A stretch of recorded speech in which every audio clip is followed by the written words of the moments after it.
So today on the Fixit Shed, I want to talk about carriage bolts, and I am using them to fasten the wood to the metal frame on this hoop house that I'm building. So why did I choose carriage bolts? A hex head bolt like this has pointy edges on it. I'm going to be having plastic cover this area, so once it's attached, the edges on the head could damage the plastic over time.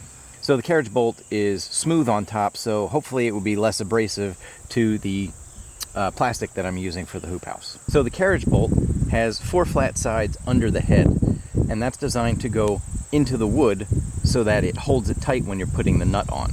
So when you're drilling through the wood, you want to make sure that the drill bit that you're using is the correct size for the bolt. This is a 1/4 inch bit, this is a 1/4 inch bolt. Because if you make it too big, then the squared sides at the top under the head won't have anything to bite into and hold it still. Obviously you can't get a wrench or anything on here to hold it because it has a smooth round top. Once it's through, you can give it a little tap and that'll help sink it into the wood. And as you tighten it, you can see it pull the head right down into the wood to hold it secure.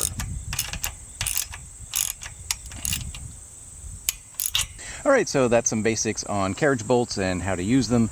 If you got something out of this video, please be sure to give it a thumbs up. And if you want to see more about the hoop house that I'm building, I'm going to put a playlist right over here, so please check that out. So if you'd like to help out the channel, please consider subscribing or clicking the join button below to become a member. Thanks for watching. Take care. Alright, so before you go, I wanted to mention that I did open up a merch store, so if you want hats or shirts or sweatshirts or bags or other things, you can check out the merch store. It'll be in the merch shelf below. Thanks for watching. Take care.